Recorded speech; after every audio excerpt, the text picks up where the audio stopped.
did you enter this business? Okay, Mr. Sethi, I am Brigadier Bhasin. I was in the army for 34 years, and in these 34 years I had tremendous opportunity of training. I believe that every Indian Army officer, the moment he gets commissioned, he's a trainer, because you train your command for war.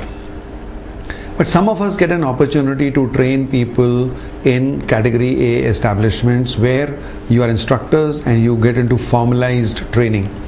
Now I was fortunate to get a lot of that experience, and beginning at the Bihar Regimental Center, where I was training recruits at a very micro level, elementary training, to being in the Army Training Command as a brigadier, where we were formulating training doctrine for the Indian Army. I've had tremendous training experience. Now in this vast spectrum, from a very micro level to a macro level picture of training, I was an instructor 3 times, and I was commandant of a category A establishment where we used to train 3,000 odd students in a year with the help of a faculty of about 120 instructors.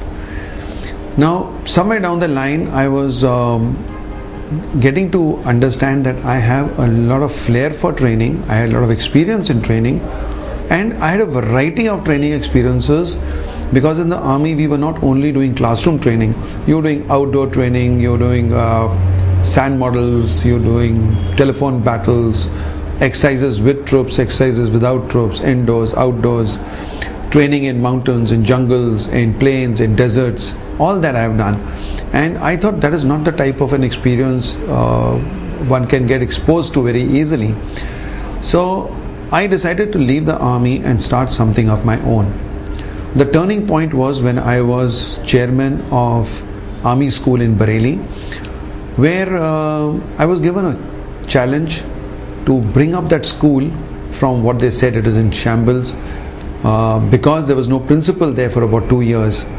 So I took on that challenge and did a lot of work.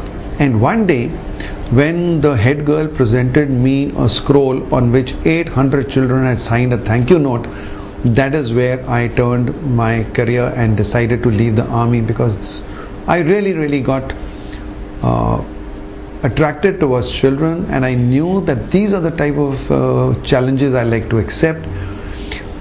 So when I decided to do that, I got in touch with 2 of my cousins, Anil Bhasin and Colonel Naval Kohli.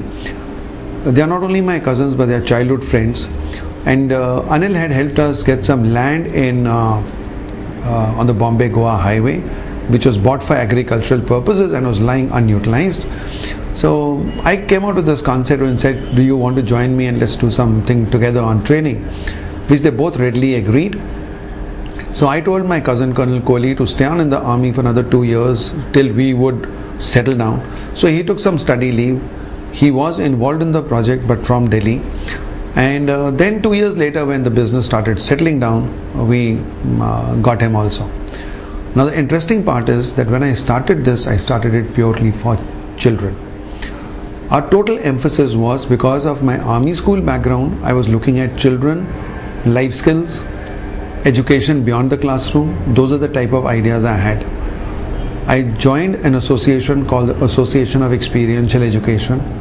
Got an idea from there that why don't we focus on experiential learning in outdoor environment as something that would be a little unique as compared to what normally happens either in adventure camps where people just do pure adventure.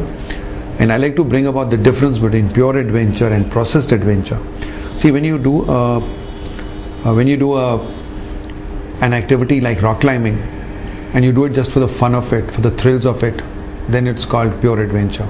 But if you do rock climbing and come back and then you visualize and go over the entire experience and say why did you do it and what happened to you, and talk about your emotions, talk about your experience, how would you learn from it, etc., that becomes processed adventure. So we got into that. But as we went into the market and we tried to do it with schools, we found that the schools were not really ready for this concept. They neither were prepared to spend that money, nor did they find time to take children out for camps like that. And therefore, not by design but by default, we entered the corporate market where there was more willingness to come and join our camps. And we had planned to take on corporates as a subsidiary business to cater for exam times, etc. But it so happened that the corporates volunteer to do these programs, and we got into corporate training in a big way. So now we have 80% corporates and 20% schools and colleges.